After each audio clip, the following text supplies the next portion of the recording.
Ella no sabe leer ni escribir, señor juez. Es una mujer de campo, se va a confundir con los papeles. Esas palabras salieron de la boca de mi propio hijo, Fabián, resonando en la sala fría como un latigazo. Soy Ernestina, tengo 74 años y he vivido bajo la máscara del silencio. Pero hoy, en mi bolso viejo, traigo un papel que hará temblar los cimientos de su mentira. Sí, el aire acondicionado del tribunal zumbaba como una mosca molesta, metiéndose en mis oídos, intentando distraerme. Pero yo estaba concentrada. Estaba sentada en una silla de madera dura, de esas que te hacen doler la espalda después de 5 minutos, con las manos cruzadas sobre mi regazo. Mis manos, llenas de manchas por el sol y deformadas por décadas de fregar pisos y retorcer trapos, eran la única prueba que Fabián necesitaba para su teatro. Para él, esas manos solo servían para el trabajo bruto, no para sostener un libro y mucho menos para entender el mundo. Míralo ahí parado, con ese traje azul marino que seguramente compró con el dinero que le presté hace 3 meses y que olvidó devolverme. Fabián siempre fue guapo, sacó los ojos de su padre, pero la boca apretada y mentirosa, esa no sé de dónde la sacó. A su lado estaba Gisela, mi nuera, revisando su teléfono con uñas largas y pintadas de un rojo violento. Ni siquiera se dignó a mirarme cuando entraron. Para ellos, yo ya no soy una persona. Soy un obstáculo, un mueble viejo que ocupa espacio en la casa grande que construimos con tanto esfuerzo mi difunto esposo y yo, y que ahora quieren vender para pagar sus deudas de juego y lujos. La sala olía a cera vieja y a miedo. Siempre he pensado que los tribunales huelen a miedo. Delante de nosotros, el juez, un hombre calvo con lentes gruesos que le hacían los ojos pequeños, revisaba unos expedientes con aire de aburrimiento. Para él, este era otro caso más de familia. Un hijo preocupado por la demencia de su madre anciana. Así lo habían planteado en la demanda. Incapacidad mental por senilidad avanzada. Qué palabras tan grandes para decir que quieren robarme. Señora Ernestina Valdivia, dijo el juez sin levantar la vista. Estamos aquí para evaluar la solicitud de tutela presentada por su hijo, el señor Fabián Torres. Iba a responder, iba a decir presente o buenos días, como me enseñaron las monjas cuando era niña. Pero el abogado de mi hijo, un tipo joven con gomina en el pelo y sonrisa de tiburón, se adelantó. Su señoría, si me permite, interrumpió el abogado, haciendo un gesto teatral con la mano. Mi cliente solicita que se dispense a la señora Valdivia de declarar extensamente. Como se indica en el informe adjunto, su capacidad cognitiva está muy deteriorada. Además, y esto es crucial para el manejo de los bienes, la señora es analfabeta funcional. No entendería los términos legales. Sería cruel exponerla a esto. Sentí un fuego subirme por el cuello. No era vergüenza, era ira. Una ira roja y caliente que no sentía desde hacía años. Miré a Fabián. Él estaba asintiendo con la cabeza, poniendo cara de pena, como si le doliera en el alma tener una madre ignorante. «Es verdad, juez», dijo Fabián, y su voz tembló con una falsedad que me dio náuseas. Mi madre trabajó toda la vida en la limpieza. Es una mujer buena, de pueblo, pero nunca fue a la escuela. Ella no sabe leer ni escribir. Apenas si sabe firmar con una cruz o un garabato. Si le da esos documentos, se va a asustar. Lo mejor es que yo me haga cargo de todo.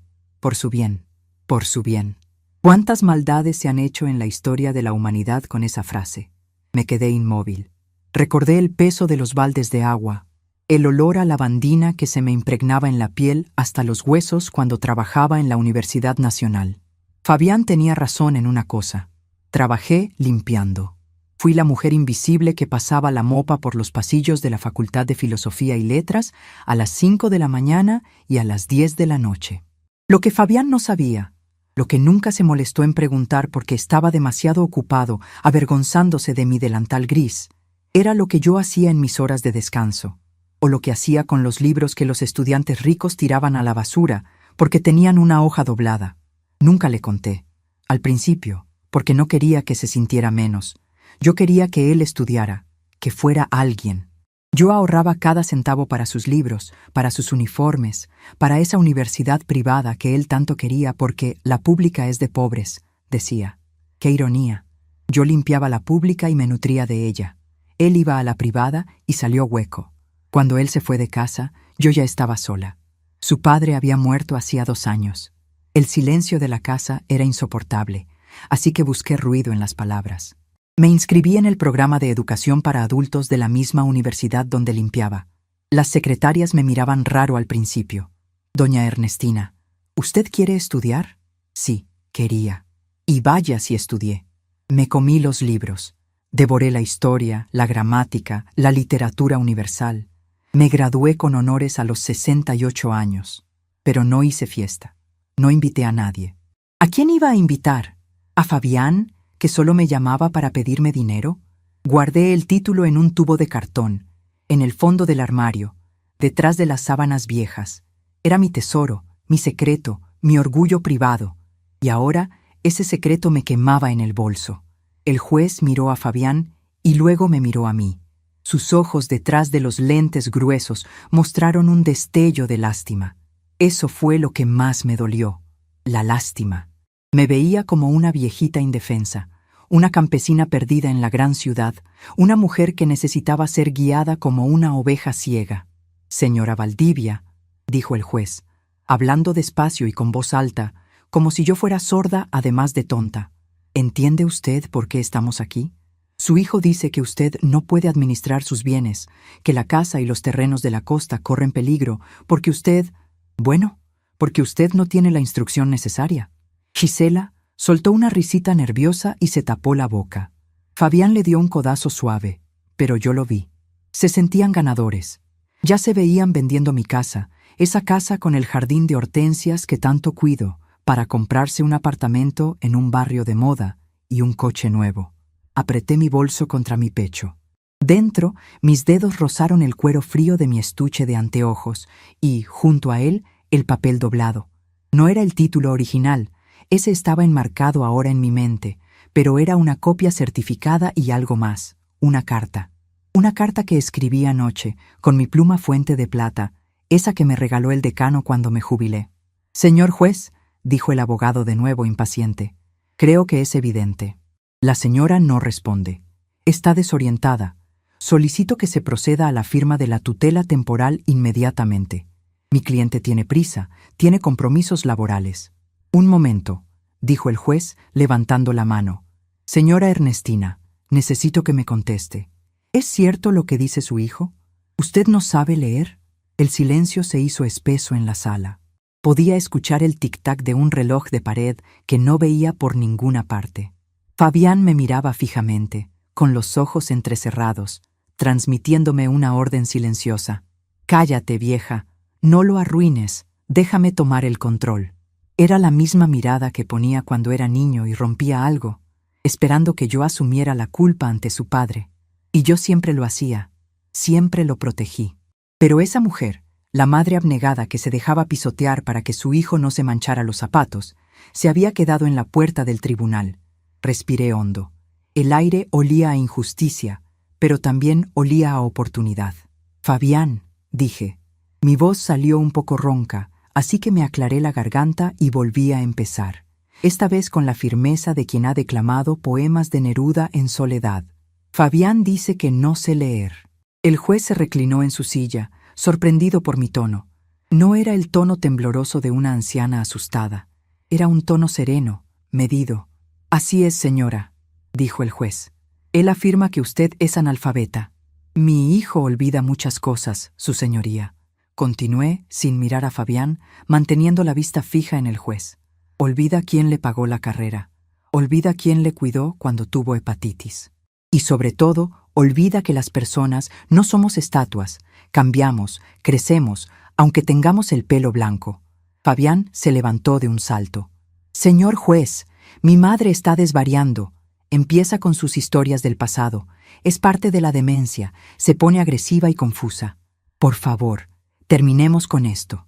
Siéntese, señor Torres, ordenó el juez con un golpe de mazo que resonó como un trueno seco. Deje hablar a su madre. Fabián se sentó, pero estaba rojo de furia. Gisela dejó de mirar el teléfono y me miró con la boca abierta, como si de repente me hubieran salido cuernos.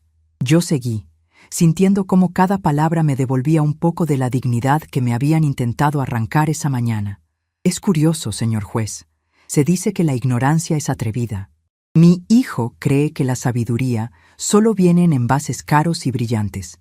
Cree que porque mis manos han tocado lejía y tierra, mi cerebro está seco. Él le mintió. No solo le mintió a usted, se mintió a sí mismo toda su vida para sentirse superior a la mujer que le dio la vida. Me incliné hacia adelante y abrí el cierre de mi bolso. El sonido del cierre, zip, fue agudo y cortante en el silencio de la sala. Señora, ¿qué hace?, preguntó el abogado nervioso. Voy a responder a la pregunta del juez, dije con calma. Metí la mano y saqué mis anteojos de lectura, esos que Fabián nunca me vio usar porque él nunca venía a visitarme, y si venía, yo los escondía por costumbre, por no romper el papel de madre sencilla que él necesitaba que yo actuara. Me los puse despacio. Luego, saqué el documento doblado en 4 partes.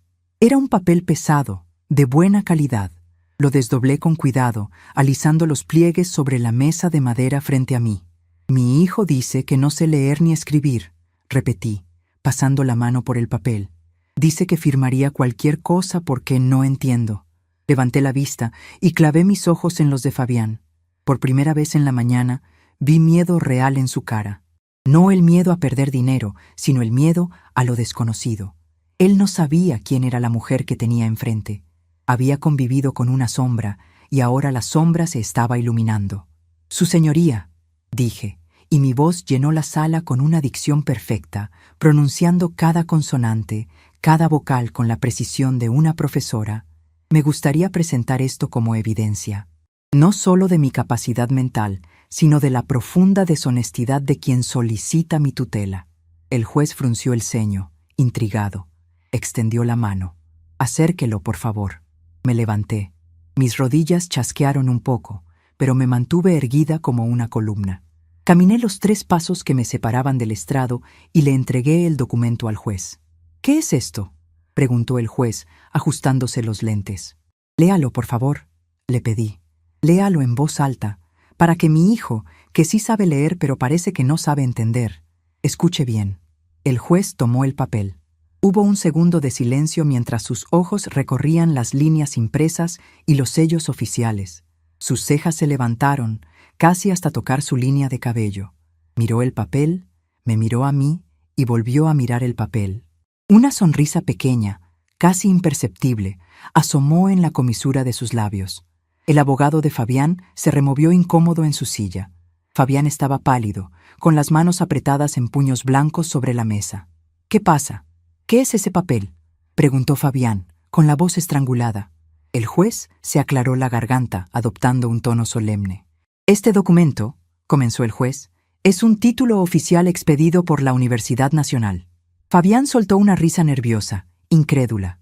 «¿Qué? ¿Un título de qué? ¿De curso de cocina? ¿De costura?». El juez lo miró con severidad, callándolo con la mirada. Luego volvió a leer, y su voz resonó clara y potente, llegando hasta el último rincón de la sala, hasta el último rincón de la conciencia podrida de mi hijo. En ese momento supe que la Ernestina sumisa había muerto. La mujer que estaba de pie en el tribunal no era una víctima. Era una tormenta que había estado esperando 74 años para desatarse. Y la primera gota de lluvia estaba a punto de caer sobre la cabeza de mi hijo. «Señor Torres, escuche con atención», dijo el juez.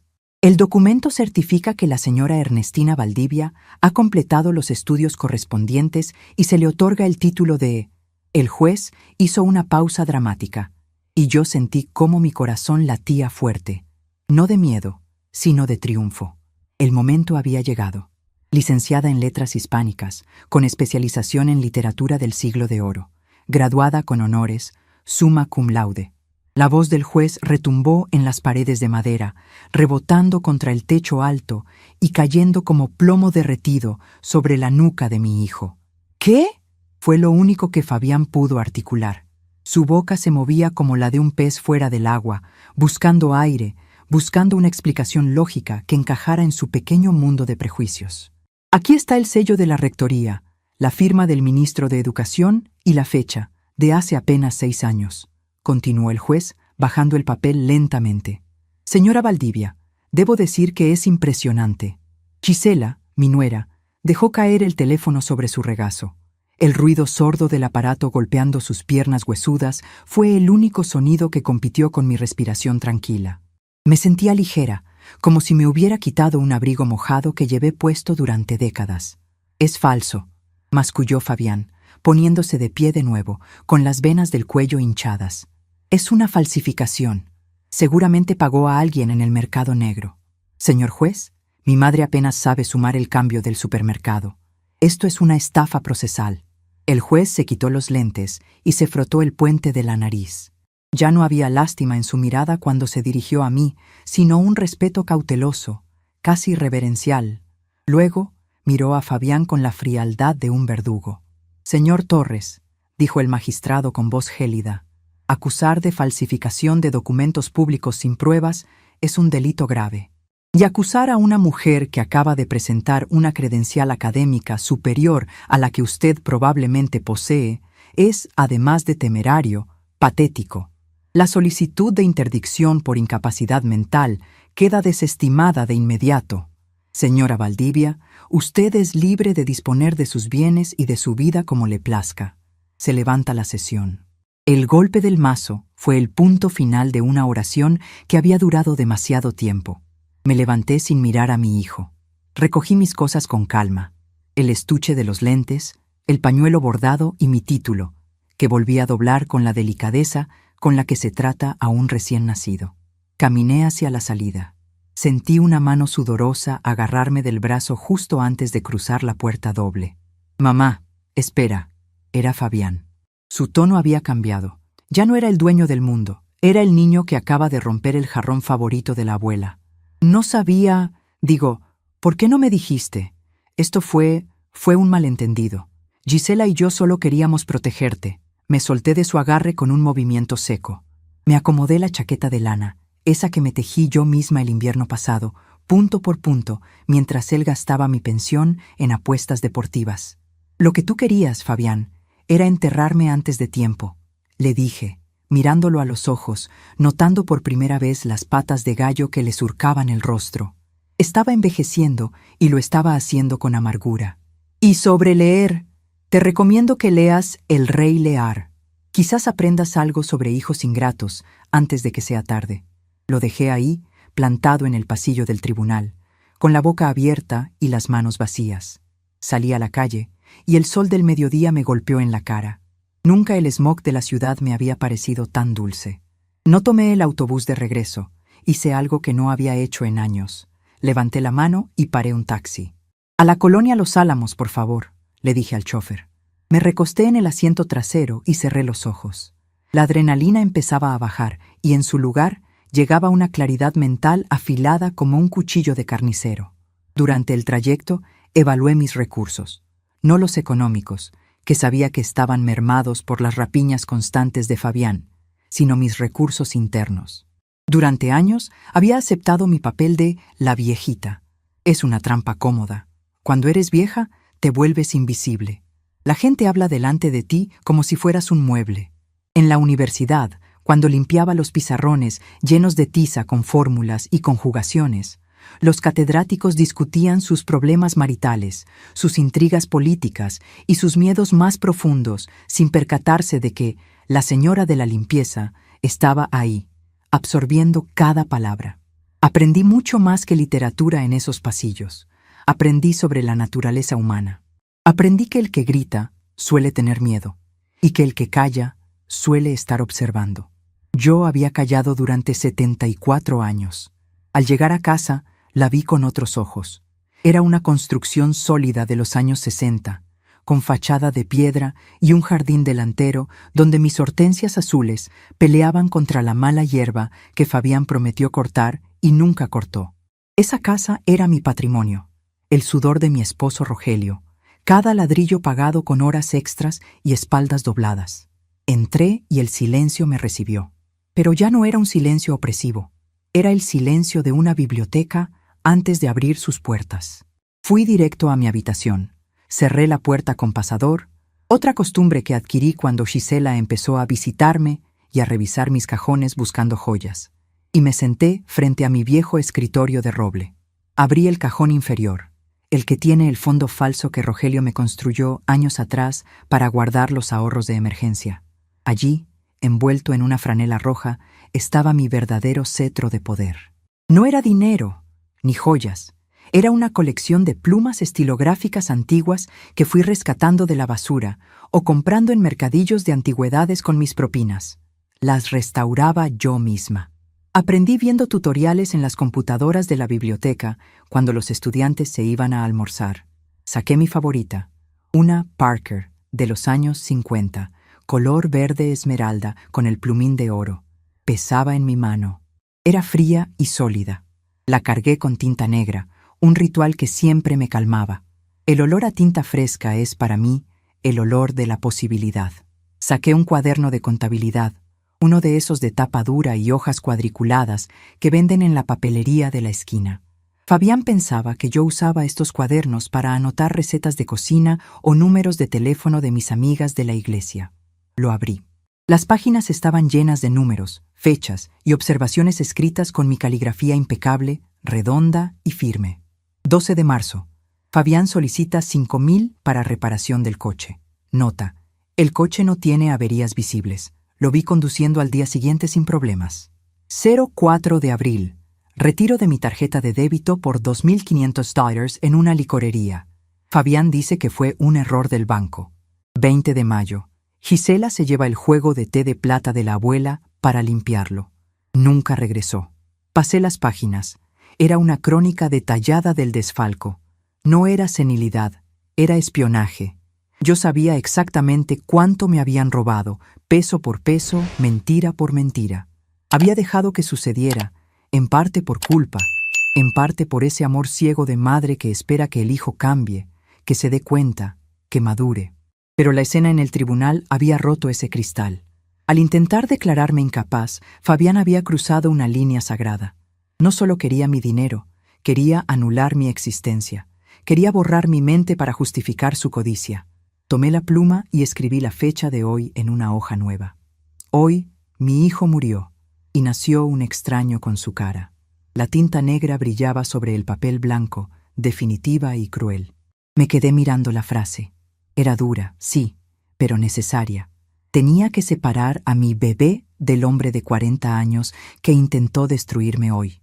Me levanté y fui a la cocina. Necesitaba un té fuerte para seguir pensando. Mientras el agua hervía, miré mi reflejo en la ventana oscura que daba al patio trasero. Vi a una mujer baja, con el pelo blanco recogido en un chongo severo, vestida con ropa sencilla, pero los ojos detrás de las arrugas brillaban con una inteligencia feroz. La invisibilidad de la vejez había sido mi escudo, pero ahora sería mi arma. Fabián y Gisela creían que el show del tribunal había terminado. Seguramente ahora estarían en su casa, bebiendo algo fuerte, diciéndose a sí mismos que la vieja tuvo suerte, que el juez era un blando.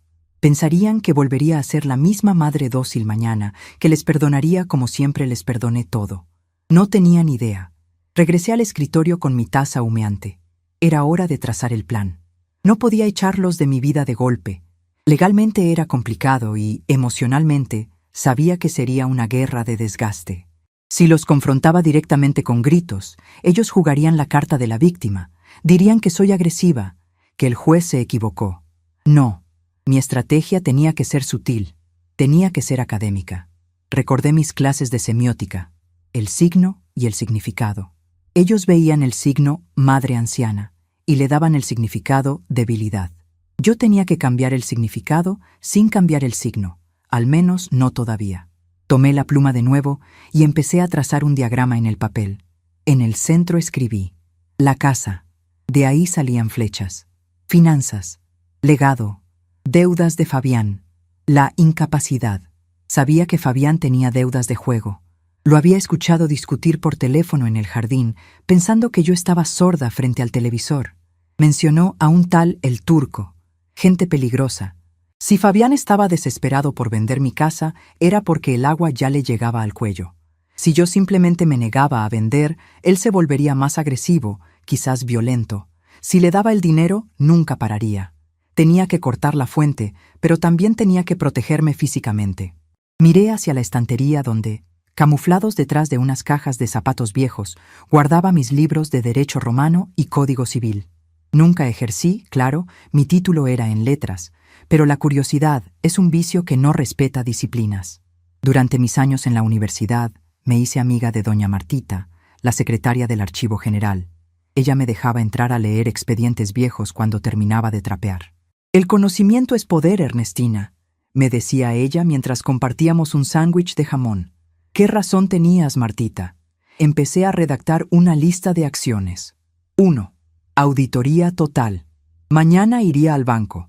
No como la viejita que pide ayuda al cajero para usar el cajero automático, sino como la titular de la cuenta exigiendo un historial detallado de los últimos 5 años. 2. Cambio de cerraduras. Era domingo, pero conocía a un cerrajero en el barrio, el hijo de la señora Paca, que me debía un favor por haberle ayudado a escribir su carta de recomendación para la policía. 3. El testamento. Mi testamento actual dejaba todo a Fabián. Eso tenía que cambiar. Y no solo cambiarlo, tenía que hacerle saber que había cambiado, pero sin decírselo. El miedo a perder la herencia es un motivador más fuerte que el amor para gente como él. Pero faltaba algo más inmediato. Necesitaba demostrarles que la dinámica había cambiado dentro de estas 4 paredes. Sonó el teléfono fijo. El timbre estridente rompió mi concentración. Lo dejé sonar 3 veces. 4, 5. Sabía quién era. Fabián, intentando tantear el terreno, ver si yo estaba llorando, si estaba asustada. Levanté el auricular lentamente. «¿Bueno?», dije, con voz neutra. «Mamá, soy yo». La voz de Fabián sonaba pastosa. «Oye, estamos preocupados. Te fuiste muy rápido. ¿Estás en casa? Vamos para allá a cenar. Llevamos pizza. Para celebrar que todo salió bien, ¿no? Que no estás mal de la cabeza». La audacia me dejó sin aliento por un segundo. ¿Celebrar? ¿Quería celebrar que falló en su intento de declararme interdicta? Era un maestro de la manipulación. Quería entrar en la casa, normalizar la situación, hacer como que nada pasó para volver a tener el control. Miré mi pluma verde sobre el cuaderno, junto a la lista de robos. «No vengas, Fabián», dije. «¿Cómo? Pero mamá, tenemos que hablar. Gisela está muy apenada». «Dije que no vengas», interrumpí, y esta vez dejé que mi voz de profesora, esa que usé para declamar en mi examen final, saliera a flote. «He cambiado la cerradura mental de esta puerta, hijo, y la física la cambiaré mañana. Hoy estoy ocupada». «¿Ocupada? ¿Haciendo qué?», soltó una risita nerviosa. «¿Tejiendo?». Sonreí, una sonrisa que no llegó a mis ojos. «No, estoy corrigiendo». «¿Corrigiendo qué?». «Errores, Fabián.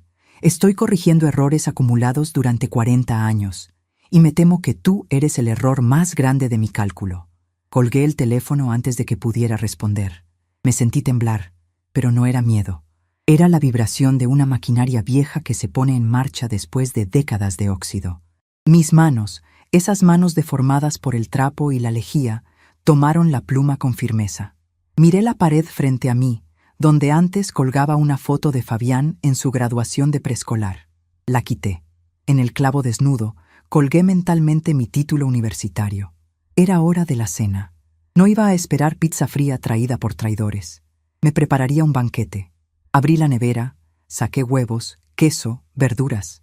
Cociné para mí, tarareando una canción que no recordaba haber cantado desde que era joven. Mientras picaba la cebolla con precisión quirúrgica, me di cuenta de algo fundamental. Fabián había atacado a la mujer que él creía que yo era, una anciana analfabeta y débil. Pero al hacerlo, había despertado a la mujer que yo había escondido para no opacarlo. Ahora, con el cuchillo en una mano y mi pluma fuente en el bolsillo del delantal, entendí que la batalla apenas comenzaba. Él tenía la juventud y la falta de escrúpulos, pero yo tenía algo más peligroso. Tenía el tiempo, la paciencia de quien ha quitado manchas imposibles de pisos de mármol, y ahora, por fin, tenía la pluma para reescribir mi propia historia. Me senté a comer en la cabecera de la mesa, con la espalda recta. El primer bocado me supo a gloria. Mañana empezaría la ejecución silenciosa de mi plan, y la primera lección que Fabián aprendería sería gramática básica. Aprendería la diferencia entre ser el sujeto de la oración y ser el objeto directo de mi justicia. El sol de la mañana entró por la ventana de la cocina, iluminando el polvo que flotaba en el aire. Antes, ese polvo me habría molestado. Habría corrido por el trapo húmedo para eliminar cualquier rastro de suciedad. Hoy, sin embargo, lo veía bailar en la luz como pequeñas partículas de libertad. Me serví el café en mi taza de porcelana, la buena, la que solo sacaba en Navidad, y esperé. A las 8 en punto sonó el timbre. No era el timbre insistente y desesperado de Fabián, sino 2 toques secos y respetuosos. «Buenos días, doña Ernestina», saludó Roberto, el hijo de la Paca, con su caja de herramientas en la mano. Mi mamá me dijo que necesitaba un trabajo urgente y discreto. Roberto es un muchacho alto, de manos grandes y sonrisa fácil. Lo conozco desde que le limpiaba los mocos en la guardería comunitaria. Ahora es el mejor cerrajero del barrio. «Pasa, mijo», le dije abriendo la reja. «Necesito que cambies el bombín de la entrada principal y el del portón trasero. Y quiero que instales un cerrojo de seguridad, de esos que solo se abren por dentro». Roberto silbó bajito al ver la puerta. «¿Perdió las llaves, señor?» «No, Roberto», respondí, mirándolo a los ojos con esa nueva firmeza que había nacido ayer en el tribunal. «Las llaves viejas ya no abren las puertas de mi nueva vida. Quiero que nadie, absolutamente nadie que no tenga la copia nueva, pueda entrar, ni siquiera si dicen ser familia». ¿Me explico? El muchacho entendió al vuelo.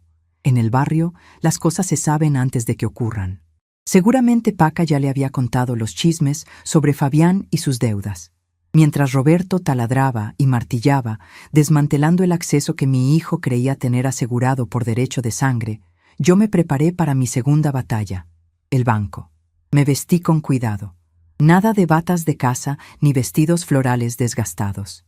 Elegí un traje sastre gris perla que compré en una liquidación hace 10 años y que me quedaba un poco holgado, pero digno. Me recoloqué el cabello en un moño impecable y como toque final deslicé en mi bolso la pluma fuente Parker verde esmeralda y mi título universitario enrollado. No sabía si lo necesitaría, pero funcionaba como un amuleto. Era mi espada en esta cruzada silenciosa. El banco estaba frío y aséptico, lleno de ese silencio murmurante que huele a dinero y ansiedad. Tomé mi número y me senté. Observé a la gente. Ancianos dormitando esperando su pensión, jóvenes pegados a sus celulares. Yo no dormité. Saqué un pequeño volumen de Las Moradas de Santa Teresa y me puse a leer, con la espalda recta como una vara. «¿Señora Valdivia?», llamó una voz femenina desde la ventanilla 4. Me acerqué. La cajera, una chica joven con demasiado maquillaje y cara de aburrimiento, ni siquiera me miró a los ojos. «Dígame, abuela, ¿viene a cobrar la pensión? Tenga la tarjeta lista que hay mucha fila». «No soy su abuela, señorita», dije con voz calmada pero proyectada, esa voz de auditorio que había ensayado en mi soledad. «Y no vengo a cobrar la pensión. Vengo a hablar con el gerente de la sucursal, el licenciado Godoy». La chica parpadeó, sorprendida por el tono. «El gerente está ocupado, señora. Si tiene una duda con su saldo, yo se la puedo...» «No es una duda, es una auditoría», la interrumpí, apoyando las manos sobre el mostrador. «Y le sugiero que le avise al licenciado Godoy que la señora Ernestina Valdivia, titular de la cuenta de ahorros preferente número 40588, está aquí para discutir ciertas irregularidades fiduciarias antes de que decida elevar una queja a la Comisión Nacional Bancaria». Las palabras «Comisión Nacional Bancaria» obraron el milagro. La chica se puso pálida, tecleó algo furiosamente y levantó el teléfono. 2 minutos después, un hombre bajito y sudoroso, con corbata chueca, salió de una oficina de cristal con los brazos abiertos. «Doña Ernestina, qué milagro verla por aquí. Siempre viene su hijo a hacer los trámites. Pase, pase, por favor». Entré a la pecera de cristal. El aire acondicionado estaba demasiado fuerte. Me senté y rechacé el café aguado que me ofreció. «Licenciado Godoy», empecé sacando mi libreta de contabilidad y mi pluma. «Vamos a revisar los movimientos de los últimos 2 años. Y quiero que me explique con detalle cómo es que hay autorizaciones de crédito a mi nombre que yo nunca firmé». El hombre tragó saliva. «Bueno, verá. Su hijo, el señor Fabián, traía los papeles firmados. Como él es cotitular. Era, corregí, desenroscando la tapa de mi pluma con un movimiento lento y deliberado. Fabián era cotitular. A partir de este momento, quiero revocar cualquier poder notarial, cualquier tarjeta adicional y cualquier acceso que él tenga a mis cuentas. Godoy se puso nervioso. Empezó a balbucear sobre trámites, tiempos de espera y verificaciones. Yo lo escuché en silencio, dejando que se enredara en su propia burocracia. Cuando terminó, le extendí una hoja que había redactado la noche anterior, usando un lenguaje jurídico impecable que aprendí leyendo los códigos civiles en los descansos de mi trabajo de limpieza. Aquí tiene la solicitud formal, fundamentada en los artículos pertinentes de la Ley de Instituciones de Crédito. Si usted no procede a bloquear las tarjetas adicionales de inmediato, consideraré que el banco es cómplice de un fraude contra una persona de la tercera edad. Y créame, licenciado, tengo mucho tiempo libre para hacer de esto un escándalo mediático. El gerente leyó la carta. Sus ojos se abrieron desmesuradamente al ver la redacción, el vocabulario técnico, la precisión de la sintaxis. Me miró, luego miró mi ropa sencilla, mis manos de trabajadora, y volvió a mirar la carta. ¿Usted escribió esto?», preguntó, incrédulo. «La sintaxis es la arquitectura del pensamiento, licenciado», respondí con una media sonrisa. «Y mi edificio es muy sólido. Proceda, por favor». Salí del banco 40 minutos después. En mi bolso llevaba los comprobantes de cancelación de 3 tarjetas de crédito que Fabián usaba como si fueran suyas y el bloqueo de la cuenta de ahorros. Había dejado solo una cuenta activa para mis gastos, blindada con contraseñas que solo yo conocía. La ejecución silenciosa había comenzado. Fabián no recibiría una llamada mía gritándole, no. Él se enteraría de la peor manera posible, cuando intentara pasar la tarjeta. De regreso a casa, pasé por el mercado. Compré flores frescas, 1 kilo de carne de buena calidad y una botella de vino tinto. Si iba a estar sola, iba a estar bien acompañada por mí misma. Al llegar, Roberto ya había terminado. Las nuevas cerraduras brillaban bajo el sol del mediodía, doradas e impenetrables. Le pagué con gusto y le di una buena propina. «Gracias, señor. Si ese tal Fabián intenta forzarla, la puerta aguantará. Es acero reforzado». Me encerré en mi fortaleza. Pasé la tarde limpiando, pero no como antes. No fregaba para borrar mi existencia, sino para reclamar mi territorio. Saqué las cosas que Fabián había ido dejando en la casa a lo largo de los años. Unas cajas con revistas viejas de autos, unos trofeos de fútbol de la secundaria que él adoraba mirar con nostalgia, y ropa que Gisela había dejado olvidada en mi armario porque en su departamento no cabía. Metí todo en bolsas negras de basura. No las tiré. Las dejé apiladas en el porche, justo al lado de la entrada, como una barricada de recuerdos muertos. A las 7 de la tarde, el teléfono empezó a sonar. Lo dejé sonar. 1, 2, 3 veces. Luego paró. 10 minutos después sonó mi celular. Era él. Lo puse en silencio. Me serví una copa de vino y me senté en el sillón de lectura, abriendo una edición de El Quijote. Estaba en el capítulo donde el hidalgo lucha contra los molinos de viento. Fabián siempre pensó que yo era un molino, algo estático que podía usar para moler su grano. No sabía que yo era el gigante. El ruido de un motor frenando bruscamente afuera me sacó de mi lectura. Me asomé por la cortina, sin encender la luz de la sala para que no me vieran. Era el auto de Fabián. Se bajó dando un portazo. Gisela se quedó adentro, maquillándose en el espejo retrovisor, ajena a la tormenta que se avecinaba. Fabián caminó hacia la puerta con paso decidido, con esa arrogancia del que se cree dueño del mundo. Lo vi meter la llave en la cerradura. Giró. Nada. Empujó un poco y volvió a intentar. Nada. Lo vi sacar la llave, mirarla con el ceño fruncido, soplarle como si tuviera polvo y volver a meterla. Forcejeó.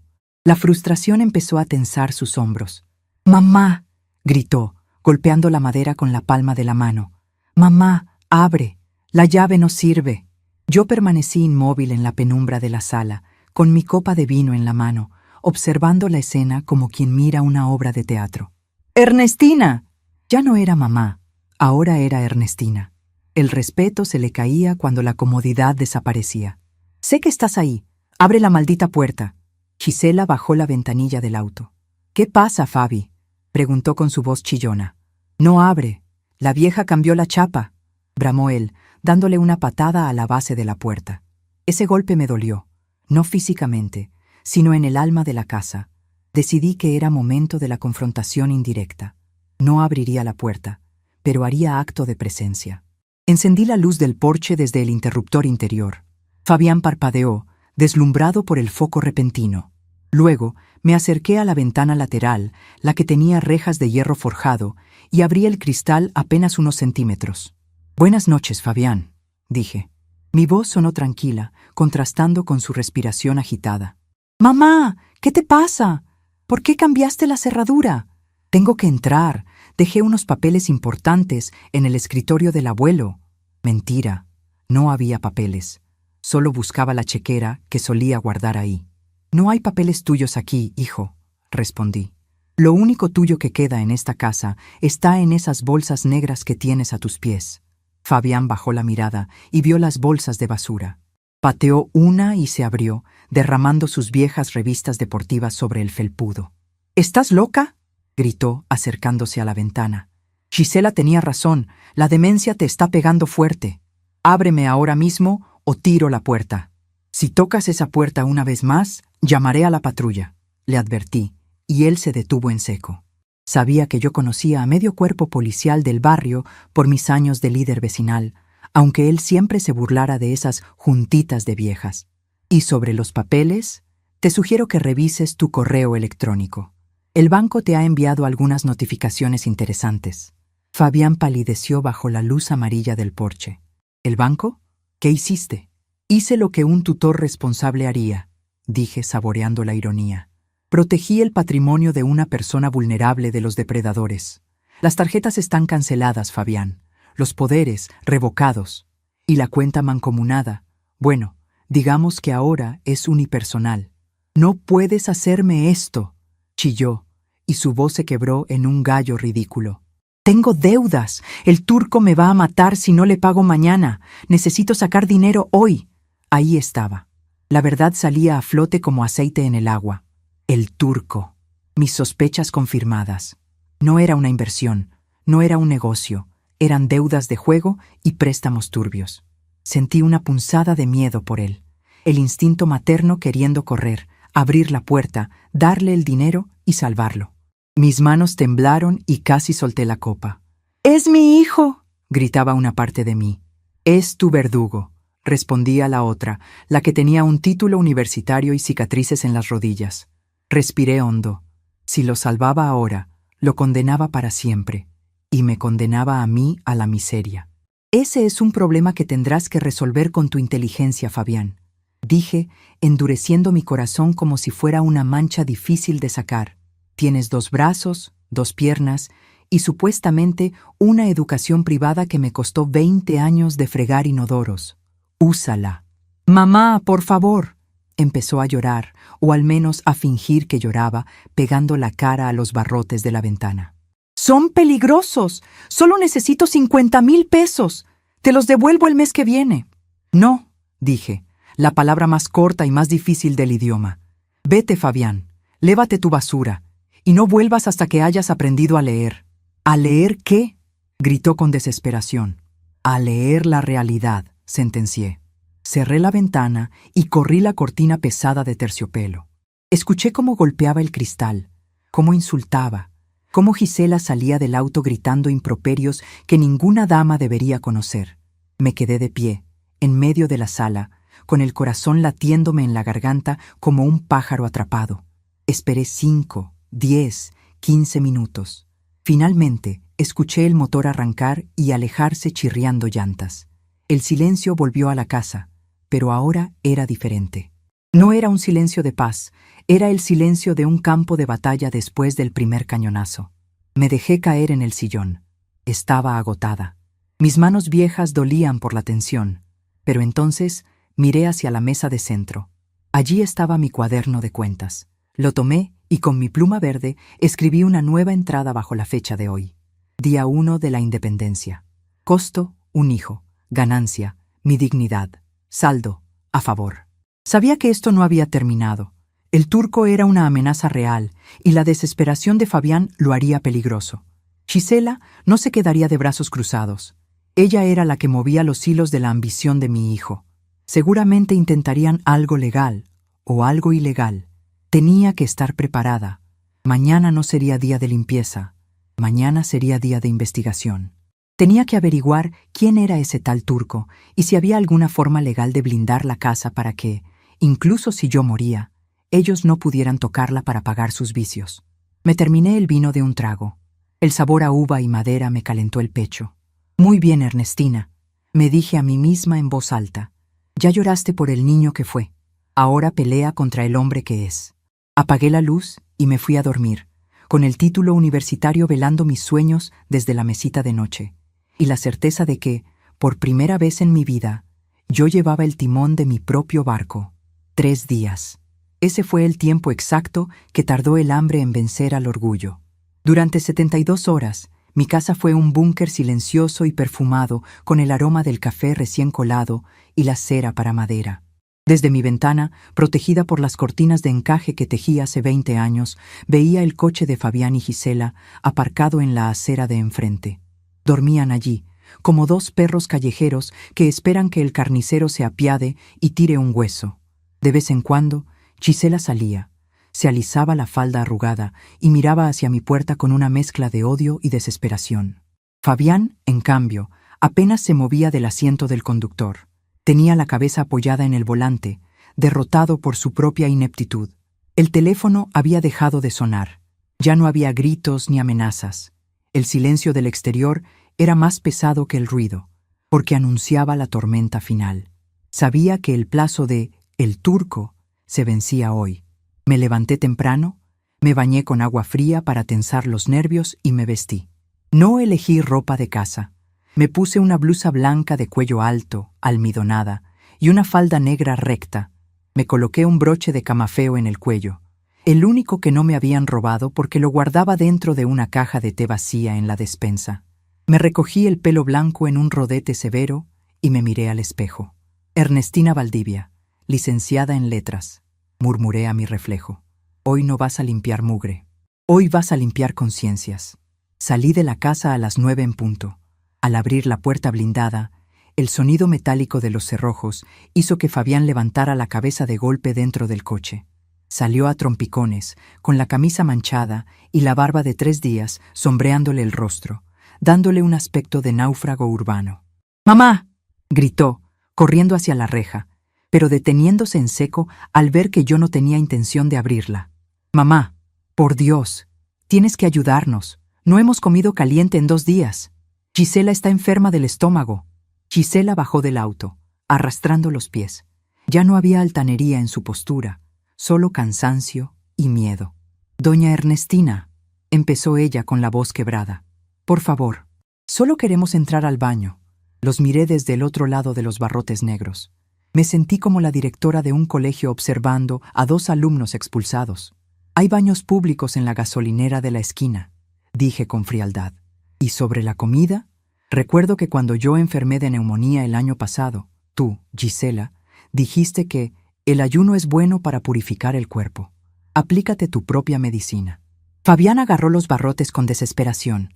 «Deja de darnos lecciones de moral», bramó, aunque sus ojos estaban llenos de lágrimas.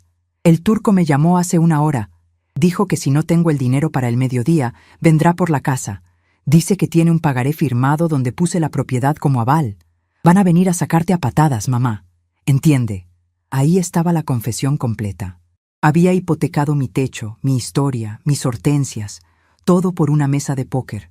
Sentí una punzada de dolor en el pecho, pero la ahogué de inmediato con el recuerdo de mi título universitario.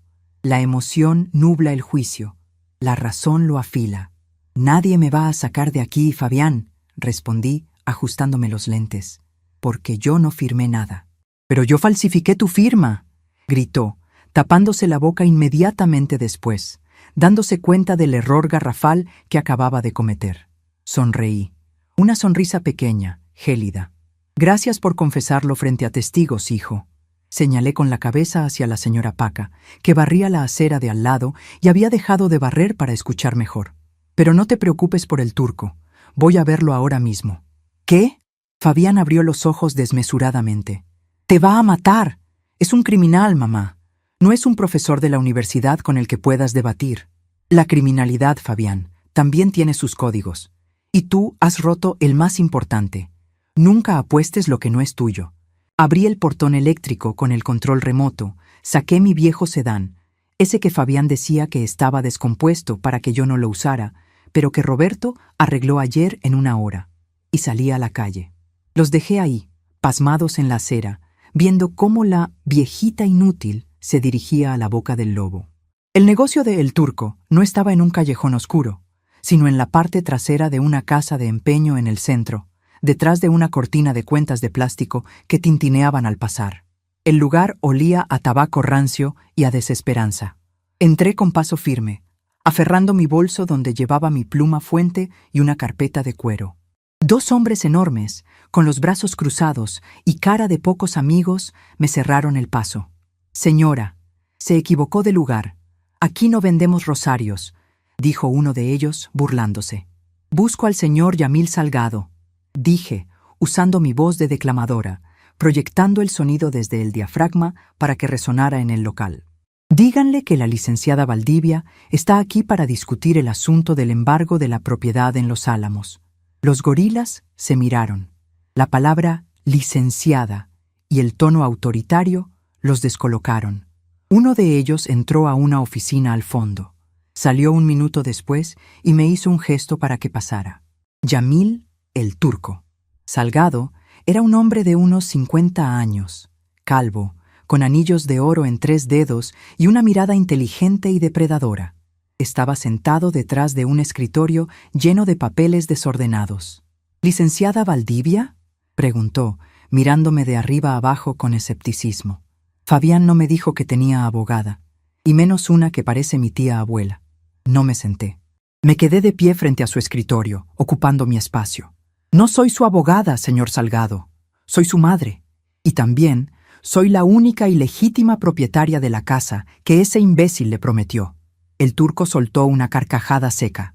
«Mire, señora, respeto las canas, pero los negocios son negocios. Su hijo firmó un documento. Puso la casa como garantía. Si no paga hoy, mis abogados y mis socios tomarán posesión. Así funciona el mundo. Así funciona el mundo de los ignorantes». Lo corté. «Pero usted no parece un ignorante, señor Salgado. Veo en su estantería una edición de Crimen y Castigo. Un hombre que lee a Dostoyevsky debería saber que no existen crímenes perfectos». El hombre dejó de sonreír. Miró el libro y luego me miró a mí con renovado interés. «¿Qué quiere?». Saqué de mi carpeta un documento. No era dinero. Era una copia certificada del Registro Público de la Propiedad, obtenida ayer por internet e impresa en la papelería de la esquina. Y junto a ella, una copia de la sentencia del juez de hace 3 días, donde se ratificaba mi plena capacidad mental y legal. «Este documento», dije poniendo el papel sobre su escritorio con suavidad pero con firmeza, «demuestra que la propiedad está bajo el régimen de patrimonio familiar desde hace 30 años. Es inalienable, inembargable y está fuera del comercio. Además, mi testamento especifica un usufructo vitalicio. Fabián no puede venderla, ni hipotecarla, ni regalarla. Su firma en ese pagaré vale menos que el papel higiénico». El Turco tomó el documento y lo leyó rápido. Su ceño se frunció. «Él me mostró una escritura», murmuró. «Una escritura vieja y probablemente manipulada», respondí. «Señor Salgado, usted puede intentar ejecutar ese embargo, pero si lo hace, yo presentaré una denuncia penal por fraude procesal, falsificación de documentos y usura. Tengo 74 años, señor. No tengo miedo a la cárcel, ni a las amenazas, ni a la muerte. Pero usted tiene un negocio que perder». Me incliné hacia adelante, apoyando las manos sobre la madera del escritorio. «Además, sé que su hija, Laila, está cursando el primer semestre de Letras Hispánicas en la Universidad Nacional. Sería una pena que se enterara de que su padre intenta estafar a una de las exalumnas más laureadas de esa facultad. Los círculos académicos son muy pequeños, Yamil. El prestigio tarda años en construirse y segundos en derrumbarse». El Turco se quedó helado. La mención de su hija fue el golpe maestro. No era una amenaza física, era una amenaza a su legado, a la única parte limpia de su vida. Hubo un silencio tenso, roto solo por el zumbido de un ventilador viejo. El turco me miró a los ojos, buscando miedo, pero solo encontró la determinación de acero de una mujer que ha fregado pisos de rodillas y ha leído a Cervantes de pie. Finalmente, suspiró y se recargó en su silla. «Ese hijo suyo es una rata mentirosa», dijo, con un tono que ya no era de amenaza, sino de disgusto. «Me juró que usted estaba senil y que la casa era suya. Mi hijo es un error de crianza que estoy intentando corregir tardíamente», admití. «Pero la deuda es real, ¿no?» Él tomó su dinero. 50,000 pesos. Más intereses. «Le propongo un trato», dije, sacando mi pluma fuente Parker. «Olvide los intereses de usura. Fabián le pagará el capital principal. 50,000 pesos exactos. ¿Tiene el dinero?», preguntó esperanzado. «Yo no. Él», respondí. «Fabián va a trabajar. Sé que usted tiene un almacén de carga y descarga en el mercado de abastos. Necesita espaldas fuertes. Fabián las tiene. Que trabaje para usted. Desquítele el sueldo hasta que pague el último centavo. Si falta un día, si roba un peso, usted me llama a mí. Y entonces sí, yo misma lo llevaré a la comisaría». El turco me miró con una mezcla de incredulidad y admiración. «¿Quiere que ponga a su hijo de junior a cargar cajas de tomates a las 4 de la mañana? Quiero que mi hijo aprenda lo que cuesta ganarse la vida, señor Salgado. Quiero que sude cada billete que desperdició en las cartas». ¿Trato hecho? El turco soltó una risa breve, casi un bufido. Tomó el pagaré falso, lo rompió en 4 pedazos y me extendió la mano. «Trato hecho, licenciada. Mándemelo mañana a las 4. Y dígale que traiga faja, porque los costales de papas pesan». Regresé a casa con la sensación de flotar. Había desarmado una bomba nuclear con palabras y papeles. Al llegar, Fabián y Gisela seguían ahí, sentados en el borde de la banqueta bajo el sol del mediodía, derrotados. Bajé del coche y caminé hacia ellos. Gisela se puso de pie rápidamente, limpiándose las manos en el vestido. Fabián me miró con terror, esperando ver a los matones del turco detrás de mí. «¿Qué pasó?», preguntó con un hilo de voz. «¿Vendiste la casa?». Abrí mi bolso y saqué los pedazos rotos del pagaré. Se los tiré a los pies. El viento movió los fragmentos de papel como hojas secas. «Tu deuda está reestructurada», dije. Fabián se tiró al suelo para recoger los pedazos, incrédulo. «¿Pagaste? Mamá, gracias. Te juro que voy a cambiar. Te juro que...». «Cállate», ordené. No grité, pero la autoridad en mi voz fue tan absoluta que él cerró la boca de golpe. «No pagué ni un centavo, Fabián. Tú vas a pagar». «¿Yo? Pero si no tengo dinero, mis cuentas están bloqueadas. Tienes cuerpo, tienes salud y tienes 2 manos que no han hecho nada útil en 40 años. Mañana a las 4 de la mañana te presentas en el almacén del señor Salgado en el mercado de abastos. Vas a trabajar de cargador». «¿Qué?». Gisela soltó un chillido. «Fabián no puede hacer eso. Él es delicado de la columna. Es un trabajo de brutos». Me giré hacia ella lentamente. «¿De brutos?», repetí suavemente. «Durante 20 años, yo cargué cubetas de agua de 20 litros por escaleras interminables para que tu esposo pudiera ir a la universidad privada. Mis manos, estas manos de bruta, pagaron su ropa de marca y sus caprichos. Ahora, él usará las suyas para pagar sus errores». Miré a Fabián. Estaba pálido, horrorizado ante la perspectiva del trabajo físico real. «¿Es eso? ¿O la cárcel por falsificación de documentos y fraude?», sentencié. «Tengo la denuncia redactada en mi escritorio. Tú eliges, hijo mío, cargador o presidiario». Fabián bajó la cabeza. La realidad le cayó encima como una losa de concreto. Por primera vez en su vida, no había salida fácil. No había faldas de mamá donde esconderse. «Iré», susurró. «Bien», dije. «Ahora hay nuevas reglas. Si quieren entrar a esta casa, será bajo mis condiciones». Saqué una hoja de papel de mi bolso. Era un contrato de arrendamiento simple que había redactado la noche anterior. «Ustedes vivirán en el cuarto de servicio del patio trasero. Pagarán una renta mensual simbólica, pero la pagarán. No tendrán acceso a la casa principal sin invitación.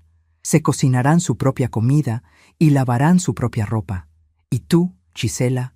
Ella me miró con los ojos entrecerrados, intentando mantener un resto de dignidad. ¿Yo qué? Tú vas a devolver todo lo que te llevaste.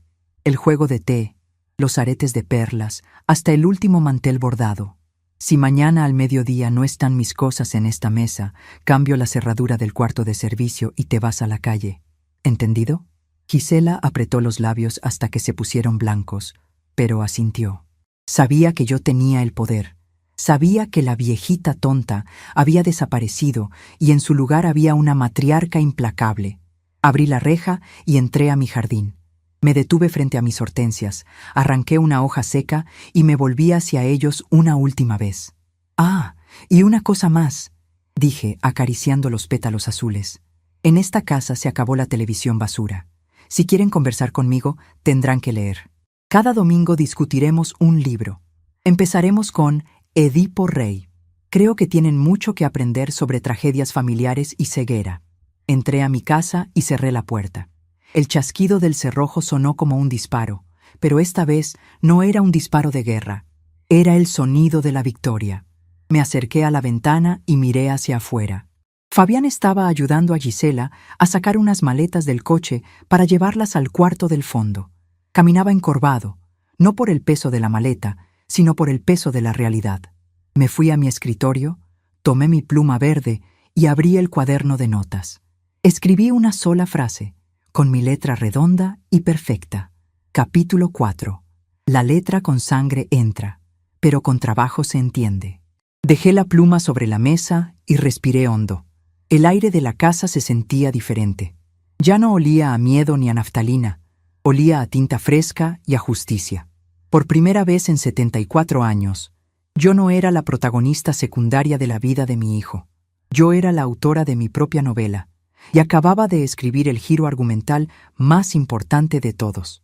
Mañana empezaría la transformación final, pero hoy me sentaría en mi sillón con una copa de vino a disfrutar del espectáculo de ver a mis antagonistas aprender por las malas que la ignorancia se paga cara, pero subestimar a una madre se paga con el alma.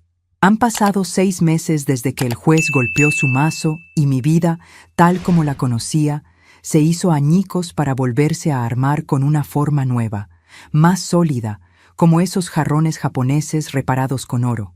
Son las 5 de la tarde de un domingo cualquiera. El sol cae oblicuo sobre mi jardín, iluminando las hortensias que ahora lucen un azul eléctrico, vibrante, porque por fin alguien las abona como se debe. Ese alguien es Fabián. Lo veo venir desde el cuarto de servicio del fondo. Camina distinto. Ya no tiene ese andar arrogante, de pecho inflado y pasos largos de quien cree que el suelo no merece sus zapatos. Ahora camina con el peso de la realidad sobre los hombros. Ha adelgazado, perdió la barriga de cervecero y sus manos, antes suaves como las de un niño, ahora tienen callos y rasguños. El trabajo con el turco no perdona. Cargar costales de cebollas a las 4 de la mañana le ha enseñado más de economía que cualquier clase en su universidad privada. Llega a la mesa de jardín donde lo espero con el té servido. No se sienta sin pedir permiso con la mirada. Ese es el cambio más radical, el respeto. No el respeto nacido del miedo, sino el que nace de reconocer la autoridad moral de quien tienes enfrente. «Buenas tardes, madre», dice, y deja un sobre manila sobre la mesa. Es su parte del trato, el dinero semanal para el turco y la renta simbólica de la habitación. «Buenas tardes, Fabián. Siéntate». Gisela llega un momento después. Trae una bandeja con galletas que ella misma horneó. Ya no tiene las uñas de acrílico de 5 centímetros. Ahora las lleva cortas y sin pintar. Consiguió trabajo como recepcionista en una clínica dental del barrio. Me contó, con la voz baja, que le duelen los pies de estar parada, y yo solo asentí, recordándole que mis pies dolieron durante 40 años para que ella tuviera un sofá donde sentarse. «Traje las de avena, doña Ernestina», dice, colocando la bandeja. «Ya no soy la vieja, soy doña Ernestina». «Gracias, Gisela. El juego de té de plata luce muy bien hoy». Ella se sonroja. Tardó 2 semanas en devolver todas las piezas que se había llevado prestadas. La azucarera fue la última en aparecer. La tuvo que recuperar de una casa de empeño con su primer sueldo. Esa lección le costó lágrimas, pero aprendió que en mi casa los objetos tienen memoria y yo tengo inventario. Abrimos el libro. Hoy no toca, Edipo Rey. Ese ya lo terminamos y vi cómo a Fabián se le humedecían los ojos cuando llegamos a la parte del destierro. Hoy toca Don Quijote. Capítulo 1. Lee Fabián en voz alta. Su lectura ha mejorado. Antes leía atropellado, sin pausas, como quien quiere terminar rápido para irse a ver el fútbol. Ahora saborea las comas. Entiende que la prisa es enemiga del entendimiento. Mientras él lee sobre los molinos y los gigantes, yo observo mi entorno. Mi casa ya no es un mausoleo de recuerdos ni un hotel de paso para hijos ingratos. Se ha convertido en algo vivo. Los martes y jueves, mi sala se transforma. Quité los muebles viejos y puse una mesa grande. 5 mujeres del barrio vienen a tomar clases. Son mujeres como yo fui, invisibles, calladas, trabajadoras domésticas que firmaban con una huella digital. Paca, la madre del cerrajero, es mi alumna más avanzada. Ayer leyó su primer recado completo y lloró abrazada a mi cintura. «Me has devuelto la vista, Ernestina», me dijo. Y yo sentí que ese título universitario, guardado en el cajón, valía más por lo que hacía en esa mesa de comedor que por el sello del rector. Me he convertido en la licenciada del barrio. Ya no vienen a pedirme azúcar. Vienen a traerme contratos de arrendamiento abusivos, cartas del seguro social que no entienden, o tareas de sus nietos. Cobro mis honorarios en especie, una canasta de frutas, un pollo fresco, o simplemente el silencio atento de quien escucha mis consejos. He descubierto que el poder no sirve de nada si se queda estancado. El poder es como el agua, tiene que fluir hacia los demás para no pudrirse. Y así, del poco dormir y del mucho leer, se le secó el cerebro. Lee Fabián y se detiene. Me mira por encima del libro. «Mamá, ¿tú crees que a mí se me secó el cerebro por no usarlo?» La pregunta me toma por sorpresa. Dejo mi taza de té en el plato con un tintineo suave. «No se te secó, hijo. Estaba en barbecho, como la tierra cuando se deja descansar demasiado tiempo y se llena de maleza. Ahora estamos arando. Y duele, el arado siempre rompe la tierra, pero es la única forma de que vuelva a crecer algo que valga la pena». Fabián asiente y baja la mirada a sus manos maltratadas. «El turco me dijo hoy que soy buen trabajador», murmura, casi con vergüenza. «Dijo que si sigo así, en un año habré pagado el capital. Incluso me ofreció ser encargado de turno los sábados». «¿Y qué le dijiste?» «Que lo pensaría, pero que primero tengo que terminar de leer El Quijote con mi madre». Gisela le pone una mano en el hombro. Hay una complicidad nueva entre ellos. La pobreza y el esfuerzo los han unido más que el dinero fácil. Antes eran cómplices de un crimen, ahora son compañeros de una batalla. Miro hacia la ventana de la sala. Ahí, en un marco sencillo de madera que compré en el mercado, colgué finalmente mi título. No está en la recámara, escondido. Está justo en la entrada. Es lo primero que se ve al abrir la puerta. El otro día, vino el abogado de Fabián, aquel joven con sonrisa de tiburón, buscando a mi hijo para un asunto de una multa de tráfico antigua. Cuando entró y vio el título, se detuvo en seco. «¿Licenciada en letras?», preguntó, incrédulo. «Summa cum laude», respondí desde mi sillón sin levantarme. «Y le sugiero que cuide su gramática al hablar conmigo, joven. La sintaxis descuidada me ofende más que los malos modales». El abogado se fue rápido, y Fabián, que estaba barriendo el porche, soltó una carcajada. Fue la primera vez que lo escuché reír de verdad en años. No una risa burlona, sino una risa limpia. «Sigue leyendo, hijo», ordeno suavemente. La tarde cae y el cielo se pone violeta, del mismo color que las jacarandas de la universidad. Me siento plena. No feliz en el sentido eufórico de la palabra, sino completa. He recuperado mi nombre, mi casa, y de una forma extraña y dolorosa, he recuperado a mi hijo. No es el hijo exitoso que soñé cuando le pagaba la colegiatura. Es un cargador de mercado que vive en un cuarto de servicio. Pero es un hombre honesto. Y eso, descubrí, es una obra mucho más difícil de escribir que cualquier tesis doctoral. Cuando Fabián termina el capítulo, cierra el libro con cuidado. «Mañana vendré más temprano», dice. «Quiero arreglar la gotera del techo de la cocina antes de irme al trabajo». Me parece bien. Hay herramientas en el garaje. Se levantan para irse a su cuarto. Gisela recoge la bandeja y me da las buenas noches. Antes de cruzar el jardín, Fabián se gira. «Mamá», Duda un segundo. Gracias. ¿Por qué? Pregunto ajustándome el chal. ¿Por hacerte trabajar como burro? No, niega con la cabeza, y sus ojos se encuentran con los míos, limpios de mentiras. Por no dejarme ganar ese día en el tribunal. Si hubieras dejado que te declarara interdicta, creo que me habría muerto de asco de mí mismo tarde o temprano. Me salvaste de ser un monstruo. Se da la vuelta y camina hacia el fondo. Me quedo sola en el jardín. El aire fresco de la noche me acaricia la cara. Saco mi pluma fuente del bolsillo, esa Parker verde esmeralda que fue mi espada y mi escudo. Abro mi cuaderno de notas sobre la mesa de hierro forjado. Escribo la última entrada de esta bitácora de guerra que se convirtió en un manual de paz. La educación no es solo saber leer las letras de un libro, es saber leer la vida, saber leer a las personas y, sobre todo, tener el coraje de corregir los renglones torcidos, aunque la mano tiemble. Hoy, Ernestina Valdivia no es solo una madre o una viuda, es la autora de su propio destino. Cierro el cuaderno. La tinta brilla, negra y definitiva, bajo la luz de la luna. Mañana tengo clase con Paca a las 10. Tengo que preparar la lección sobre los verbos en futuro, porque eso es lo único que nos queda por delante. Un tiempo verbal que ahora, por fin, sé conjugar a mi manera.